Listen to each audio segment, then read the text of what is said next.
Welcome back to another episode of DIY M3.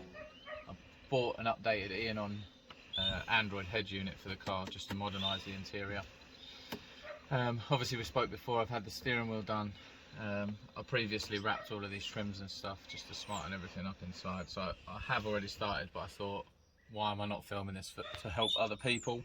So I thought I'd give it a quick video. I'm not gonna, it is a video that's been covered a few times across YouTube, but I thought if I keep everything in one place, it may help some other people out. So to start with, you're just going to need a trim removal tool.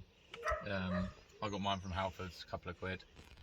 T20 screwdriver, same as everything on these on the interior, and some head unit keys. I purchased mine from Amazon as a kit. It was about 12 quid, and it comes with all the universal keys, for factory units, aftermarket units, everything. So they're in place. I have already made a head start, just literally levering the trims across.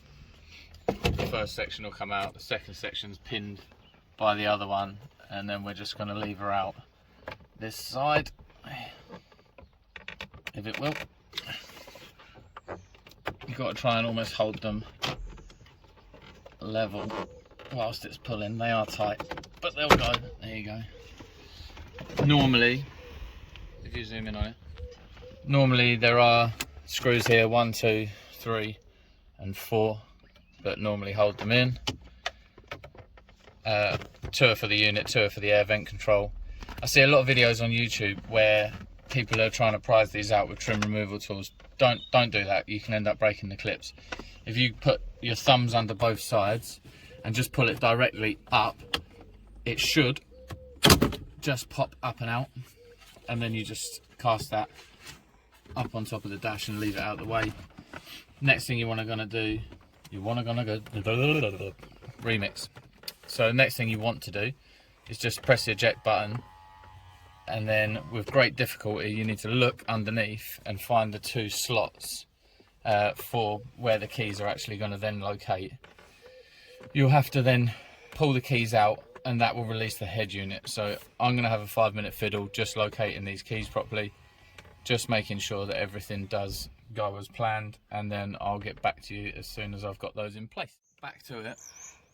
That was a lot more than 5 minutes, and don't listen to them YouTube videos because it was absolutely horrendous. I ended up getting my boy to disconnect the battery as I had it half out, just for easier access.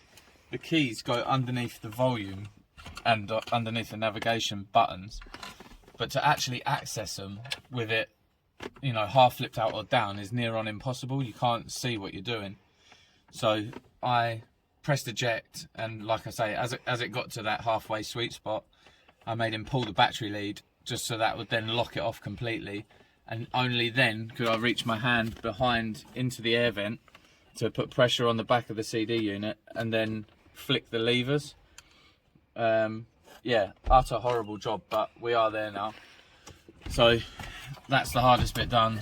Then it will just be CD unit out, push the tabs in, same as every BMW clip, pull out, push the tab in, grey part back, pull the tab out, head unit, done and dusted. Thank goodness.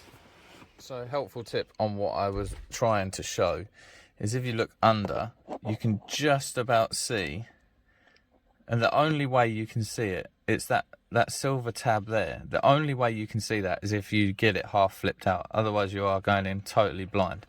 If I flip the unit upside down, you can see what it looks like on the reverse.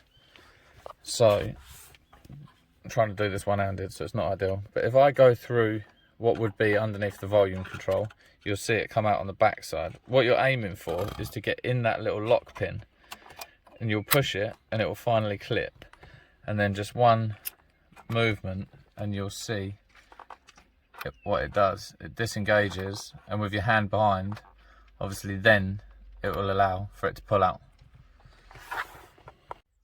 Right, so a quick look at all of what's behind. So those 2 clips, obviously I've just showed you how to remove.